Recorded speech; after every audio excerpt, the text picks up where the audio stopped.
दोस्तों जरा सोचिए, सुबह आप अपने घर में सोकर उठते हैं और देखते हैं कि घर के चारों तरफ पानी ही पानी है। कुछ घंटों में पानी आपके घर के अंदर पहुंच जाता है। सामान बचाने का समय नहीं मिलता। किसी को अपने बच्चों को लेकर सुरक्षित जगह जाना पड़ता है, तो किसी को अपनी नाव ही पर घर और रास्ता दोनों बनाना पड़ता है। लेकिन सवाल है, आखिर असम में हर साल इतनी भयानक बाढ़ क्यों आती है? क्या सिर्फ बारिश की वजह है, या इसके पीछे ब्रह्मपुत्र नदी, हिमालय, मिट्टी कटाव और असम की भौगोलिक स्थिति में जिम्मेदार है?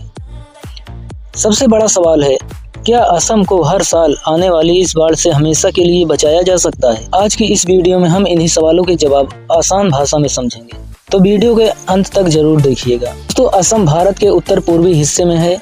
यह इलाका पहाड़ों, जंगलों और नदियों से घिरा हुआ है। असम की सबसे महत्वपूर्ण नदी है ब्रह्मपुत्र। इसके अलावा बराक और कई दूसरी नदियां भी राज्य से होकर गुजरती हैं। मानसून के समय जब असम और उसके आसपास के पहाड़ी इलाकों में बहुत ज़्यादा बारिश होती है, तो नदियों में पानी तेजी से बढ़ने लगता है। नदियों में पहले से पानी मौजूद होता है और उसके ऊपर बारिश का पानी आ जाता है। नदी का जल स्तर बढ़ने लगता है। जब पानी नदी की क्षमता से ज़्यादा हो जाता है, तो वह आसपास के इलाकों में फैलने लगता है और यहीं से बाढ़ की शुरुआत होती है। अब एक बहुत महत्वपूर्ण बात समझिए, असम का बड़ा हिस्सा ब्रह्मपुत्र घाटी में आता है। एक तरफ हिमालय और दूसरी तरफ पहाड़ी क्षेत्र हैं। बारिश का पानी पहाड़ों से नीचे की ओर बहता हुआ नदियों में पहुंचता है। यानी जब ऊपर पहाड़ों में भारी बारिश होती है, तो उसका असर नीचे असम में भी दिखाई देता है। कई बार ऐसा होता है कि असम में बारिश कम हो रही होती है, लेकिन ऊपर के इलाकों में भारी बारिश होने की वजह से नदी का पानी अचानक बढ़ जाता है। इसलिए सिर्फ असम में हुई बारिश देखकर बाढ़ का अंदाजा लगाना हमेशा सही नहीं होता। अब बात करते हैं ब्रह्मपुत्र की। ब्रह्मपुत्र दुनिया की बड़ी नदियों में से एक है। यह नदी तिब्बत से निकलती है और भारत में प्रवेश करने के बाद अरुणाचल प्रदेश में असम से होकर बहती है। असम में यह नदी बहुत चौड़ी हो जाती है। इसकी कई सहायक नदियां हैं। मानसून के समय इन सभी नदियों में पानी बढ़ने लगता है।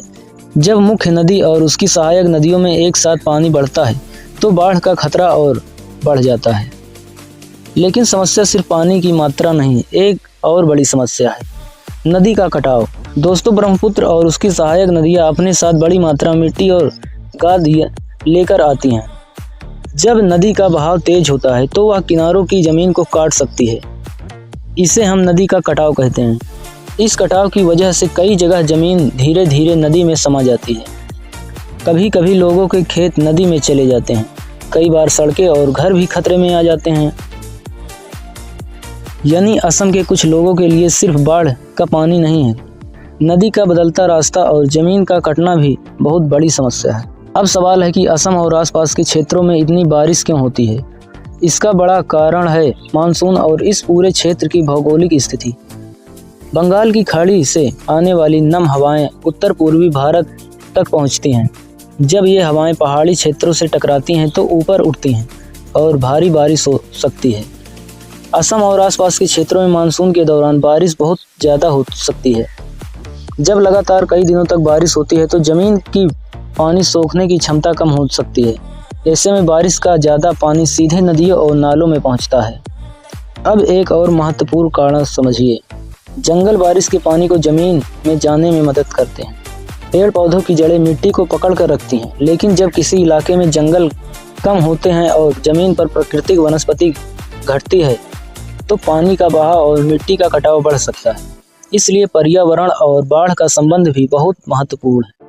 हालांकि यह कहना सही नहीं होगा कि सिर्फ जंगलों की कमी ही असम की बाढ़ का कारण है। बाढ़ के पीछे कई कारण एक साथ काम करते हैं। बाढ़ का असर सबसे पहले निचले इलाकों में रहने वाले लोगों पर पड़ता है। कई गांवों में पानी घुस जाता है। लोगों को घर छोड़कर सुरक्षित स्थानों पर जाना पड़ता है। किसी की फसलें पानी में डूब सकती हैं। पशुओं के लिए चारा और सुरक्षित जगह की समस्या पैदा हो सकती है। पीने का पानी मिलना मुश्किल हो सकता है। बिजली और सड़क जैसे सुविधाएं भी प्रभावित हो सकती हैं। और जब पानी उतरता है, तब भी परेशानी खत्म नहीं होती, क्योंकि घरों में कीचड़ जमा होता है, सामान खराब हो जाता है, सड़कें और खेत नुकसान में होते हैं और परिवारों को दोबारा अपनी ज़िंदगी शुरू करनी पड़ती है। असम में सिर्फ इंसान ही बाढ़ से प्रभावित नहीं होते। यह राज्य अपने जंगलों और वन्य जीवों के लिए प्रसिद्ध है। जब जंगल और संरक्षित क्षेत्र पानी में डूबते हैं तो जानवरों को ऊंची जमीन की तलाश करनी पड़ती है। कई बार वन्य जीवों को बाढ़ के दौरान सुरक्षित स्थानों पर पहुंचने के लिए वन विभाग को भी काम करना पड़ता है।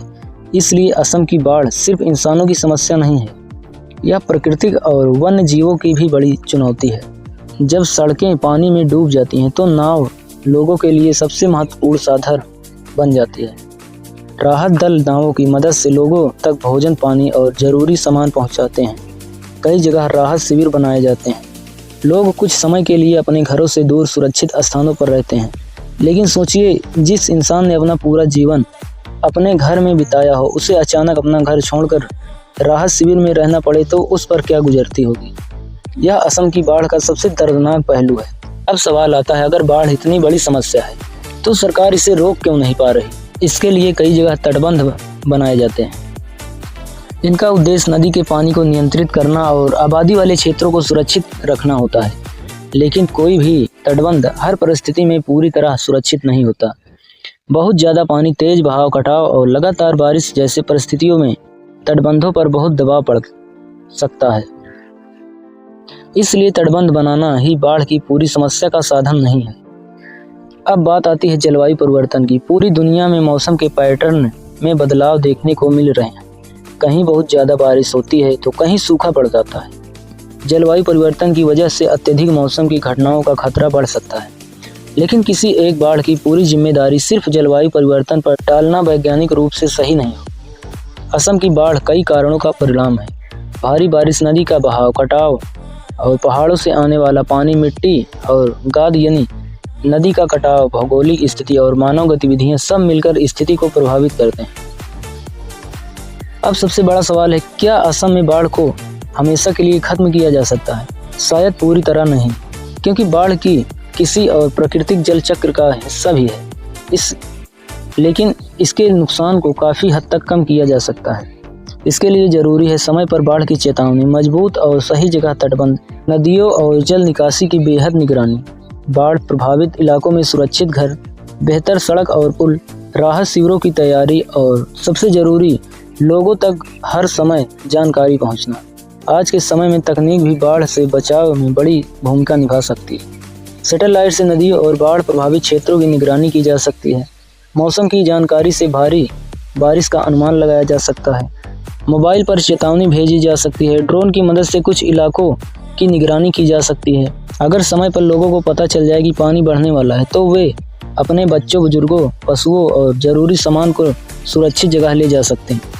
यानी बाढ़ को रोकना हमेशा संभव नहीं होता, लेकिन बाढ़ से बचने वाले नुकसान को कम करना संभव है। दोस्तों, जब हम बाढ़ के आंकड़े सुनते हैं तो हमें सिर्फ संख्या दिखाई देती है, लेकिन उन आंकड़ों के पीछे इंसान है। किसी का घर है, किसी की फसल गई, किसी का पशु गया, किसी की सालों की मेहनत पानी में बह गई और कुछ परिवारों ने अपने लोगों को भी खोया है। इसलिए बाढ़ को सिर्फ एक प्राकृतिक आपदा मानकर भूल जाना सही नहीं है। हमें यह समझना होगा कि प्राकृतिक आपदाओं का असर कम करने के लिए सरकार, प्रशासन और समाज तीनों की भूमिका जरूरी है। दोस्तों, अब आपको समझ में आ गया होगा कि असम हर साल बाढ़ सिर्फ एक वजह से नहीं आती। इसके पीछे भारी मानसूनी बारिश, हिमालय से आने वाला पानी, ब्रह्मपुत्र और उसकी सहायक नदियाँ, नदी में जमा होने वाली गाद, जमीन का कटाव और असम की भौगोलिक स्थिति। और जब ये सभी चीज़ें एक साथ गंभीर रूप से लेती हैं तो बाढ़ का असर बहुत बड़ा हो जाता है। लेकिन उम्मीद की सबसे बड़ी बात यह है कि बेहतर तैयारी, सही तकनीक और समय पर चेतावनी हजारों लोगों की जान और संपत्ति बचाई जा सकती है। अगर आपको यह वीडियो की जानकारी महत्वपूर्ण लगी हो तो वीडियो को लाइक और शेयर जरूर करें और कमेंट में बताइए क्या आपको लगता है कि असम में बाढ़ को कम करने के लिए सबसे ज़्यादा काम किस चीज़ पर होना चाहिए, नदियों पर, तटबंधों पर या बाढ़ की पहले चेतावनी देने वाली व्यवस्था पर। तो मिलते हैं अगली वीडियो में एक और ऐसी रोचक और जानकारी के साथ। तब तक के लिए धन्यवाद।